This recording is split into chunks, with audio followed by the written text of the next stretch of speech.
Terima kasih Anda masih bersama kami dalam Berita Papua hari ini. Untuk Anda yang baru saja bergabung, kami akan sajikan kembali 3 berita utama.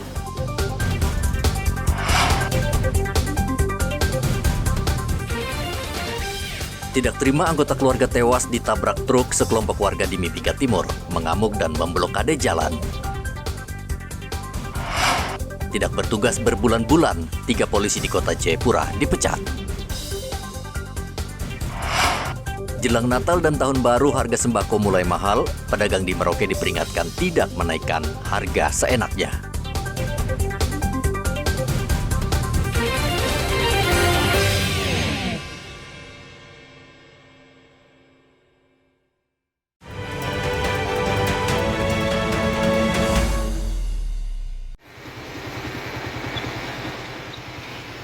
Badan Pengawas Pemilihan Umum Kabupaten Mimika membuka posko pengaduan pelanggaran kampanye, pileg, dan pilpres.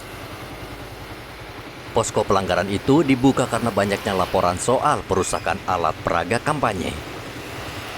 Koordinator Divisi Pelanggaran Bawaslu Mimika, Diana Maria Daime, mengatakan sejumlah laporan perusakan bisa berujung pada pidana.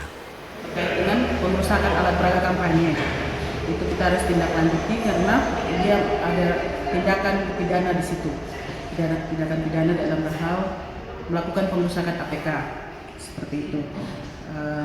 Baru satu partai sih yang mengait dengan pengerusakan APK. Kalau sekedar mungkin dirobek tidak masalah, mungkin masih bisa dipasang lagi. Dipasang kembali. Tetapi ini dirusakin dengan semua tiang penyangganya juga dilepas dan dibuang.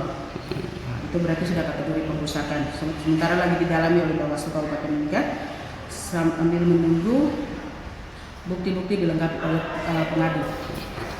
Kemudian Bawaslu juga melakukan patroli pencegahan untuk semua dapil ya.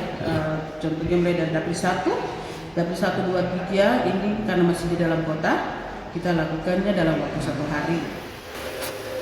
Bawaslu dan KPU Mimika berpesan kepada partai politik agar pemasangan alat peraga kampanye tidak merusak pemandangan kota dan tetap mengacu pada aturan pemilu. Sementara itu di Merauke, Bawaslu meminta seluruh partai politik, peserta pemilu dan calon legislatif yang berkampanye segera mengurus rekening dana kampanye yang sah. Himbauan kepada partai politik itu hendaknya menaati aturan pelaksanaan kampanye, mulai dari administrasinya sampai dengan pelanggaran-pelanggaran yang nantinya akan terjadi. Yang paling penting itu tertib terhadap pelaksanaan kampanye. Jadwal kampanye tidak benturan dengan yang lain, kemudian strategi kampanye dan metode itu harus dijalankan dengan baik. Begitu aja sama. Jadi berbagai macam metode orang akan lakukan untuk mengumpulkan suara, kemudian mempengaruhi konstituen. Nah, beban berat itu yang kami coba melalui sosialisasi produk hukum sehingga pemahaman terhadap unsur masyarakat yang ada itu bisa berjalan dengan baik. Kampanye pemilu presiden dan pemilu legislatif sudah berlangsung hingga 10 Februari nanti. Igobat Momolin dan Muhammad Ridwan melaporkan dari Mimika dan Merauke.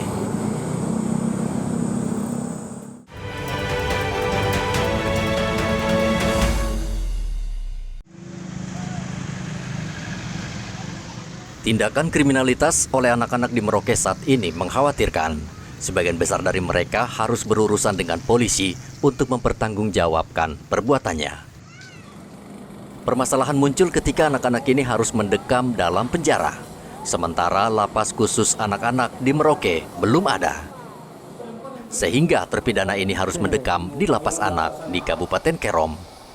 Kalapas kelas 2B Merauke Gustav Rumaikewi berharap pemerintah membangun lapas khusus untuk anak di Merauke, termasuk tempat mereka bermain, sehingga anak-anak ini tumbuh dengan baik. Kita di sini, ketika proses hukumnya itu berjalan, perintah undang-undang bahwa mereka harus ditempatkan di lembaga pembinaan khusus anak. Sementara lembaga pembinaan khusus anak ini itu berada di Jayapura, di Kabupaten Kerom. Nah, ini menjadi satu kesulitan untuk kita. Jadi dalam kaitan dengan Undang-Undang 11 tahun 2012 tentang peradilan pidana anak, ini ada bagian di mana kita harus memproteksi hak-hak anak. Nah, jadi dalam penjabaran undang-undang ini, ketika diputuskan untuk harus ditempatkan di lembaga pembinaan khusus anak, otomatis kalau di Merauke ini dilakukan, maka kita sudah menjauhkan anak ini dari orang tua. Ini sebenarnya sudah kita juga di satu sisi kita memenuhi permintaan hukum undang-undang, tetapi di segi yang lain kita melanggar juga. Yang kita sudah kirim ke Jayapura di tahun kemarin, tahun ini, terakhir di 2 bulan, 1 bulan terakhir 2 bulan, pada Oktober November ini, itu kita ada kirim 4 ya. 4 ya. Tidak salah ada 4 yang kita kirim. Kemudian kita dapat informasi itu mereka ada yang lari. Nah, ini yang kita khawatirkan, kasihan. Pertama anak, kedua jauh dari orang tua, tempat yang baru, dia kemudian kabur dari lapas. Wah, ini kan kasihan juga. Saat ini Lapas Merauke telah mengirim 4 anak untuk menjalani hukuman di Lapas Khusus Anak di Kabupaten Kerom.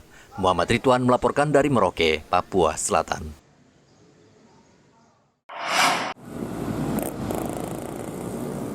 Awal Desember, sebagian wilayah Papua Selatan sudah mulai diguyur hujan. Bagi sebagian masyarakat, khususnya petani, musim hujan dinanti-nantikan setelah dilanda kemarau panjang. BMKG Merauke memperkirakan distrik yang sudah memasuki musim hujan dengan intensitas lebat dan sedang, antara lain Distrik Muting, Jagebob, Distrik Tabonji, Distrik Ilwayap, dan Distrik Imam. Kabupaten Merauke secara keseluruhan sudah memasuki awal musim penghujan.